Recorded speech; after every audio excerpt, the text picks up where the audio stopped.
Oke teman-teman, berjumpa kembali dengan MDS Solder. Kali ini kita akan membahas sebuah box SR. Jadi box SR ini identik dengan monitor panggung.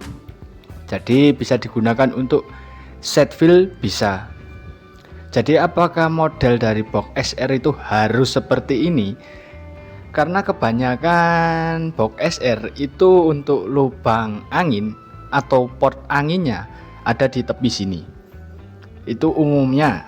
Apakah harus ada di sini? Sebenarnya tidak harus ada di bagian samping-samping seperti ini. Ini hanya model, jadi hanya sebuah model saja. Sebenarnya bisa saja diletakkan di bagian sini atau di bagian yang bawah sini di pojok. Jadi tergantung dengan si pembuat boxnya. Dan untuk karakter hampir sama. Jika perpindahan pot anginnya ini hanya ada selisih sedikit untuk hasil suaranya. Dan terkadang ada juga untuk box SR ini yang boxnya tidak persegi seperti ini, akan tetapi sedikit kerucut. Itu juga ada.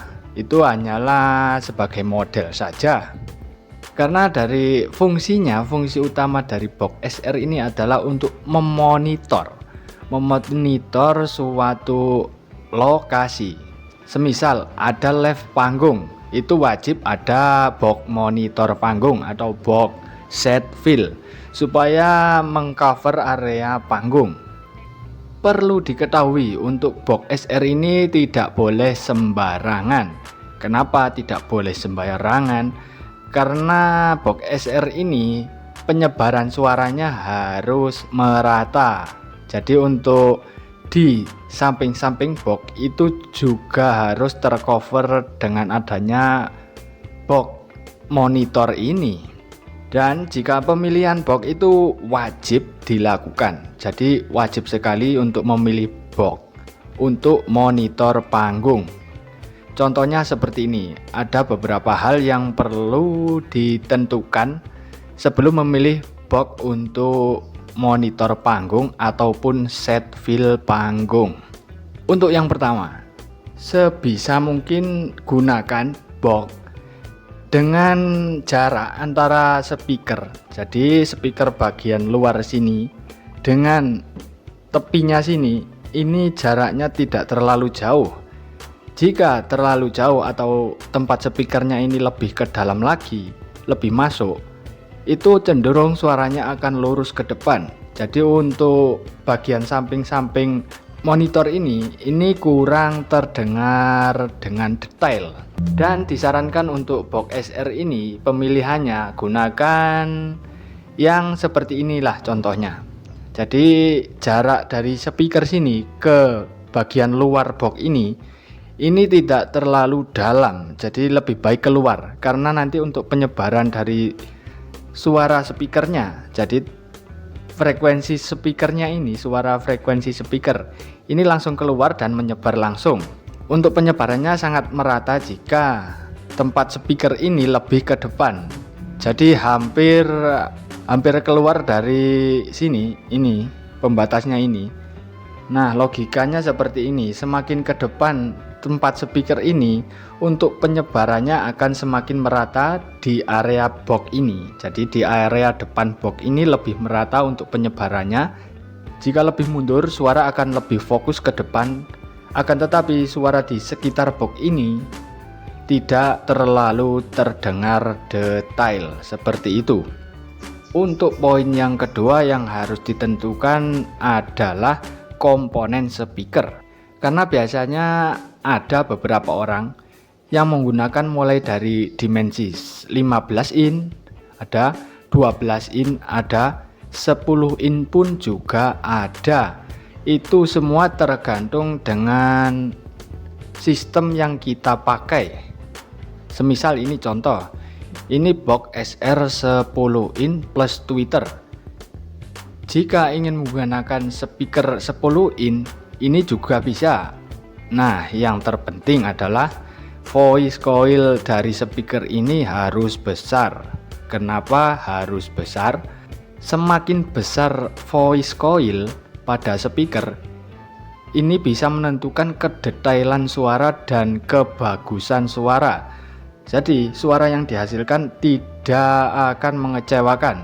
Suaranya akan terdengar jelas dan juga sama seperti alat musik tersebut dan bisa terdengar jelas dan nyata. Yang terpenting adalah gunakan speaker dengan voice coil yang besar tentunya. Tidak masalah jika kita menggunakan speaker berapa in saja, yang terpenting adalah voice coil dari perangkat tersebut. Ada juga seperti Seatfield dari Sound Ramayana maupun Dehan, itu menggunakan Seatfield panggung 12 in, akan tetapi untuk voice coilnya adalah 4 in. Jadi minimal untuk backsound maupun Seatfield kalau bisa gunakan minimal voice coil 4 in.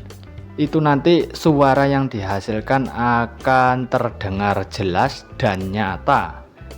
Jika kita menggunakan box SR dua macam seperti ini contohnya, jadi speaker 10 in semisal, ini nanti kita padukan dengan speaker 15 in bisa, maupun speaker 18 in juga bisa. Yang terpenting adalah nada sub, low, mid, high terdengar jelas dan bisa dihasilkan dari Seatfield tersebut. Untuk penggunaan Seatfield dengan dimensi speaker 15 in itu sudah bisa mencover suara low, mid, high. Sudah bisa karena dimensi speakernya sudah besar. Akan tetapi jika menggunakan Seatfield 10 in ini juga bisa nge-low. Akan tetapi nanti untuk di suara midnya itu sedikit berkurang jika kita boosting ke suara low-nya. Jadi saran dari saya jika menggunakan speaker 10 in dengan tweeter, ini kita padukan dengan speaker 15 in ataupun speaker 18 in. Dan nanti untuk nada low subnya bisa diambilkan dari speaker itu tadi. Dan untuk mid high-nya bisa menggunakan yang seperti ini contohnya. Jadi menurut saya itu lebih enak satu box seperti ini contohnya. Satu box ini digunakan hanya untuk middle dan high saja, dan box low subnya itu sendiri lagi. Jadi ada dua box untuk Seatfield, yaitu untuk sub low dan mid high. Jadi sudah cocok sekali jika kita menggunakan dua box untuk satu Seatfield panggung. Nah, kebetulan ini saya juga membuat atau memproduksi box seperti ini, dan ada bermacam-macam box. Contohnya adalah ini. Jika ada yang berminat bisa nanti klik di deskripsi, nanti akan saya tautkan link pembeliannya. Bisa kirim ke seluruh Indonesia. Untuk ongkirnya tergantung jarak dari sini ke lokasinya. Dan jika ingin lebih murah bisa langsung merapat ke sini. Dan mungkin itu untuk pembahasan dari box Seatfield panggung atau monitor panggung. Semoga bermanfaat. Ditunggu video selanjutnya. Dilanjut. Jangan lupa subscribe dan nyalakan loncengnya.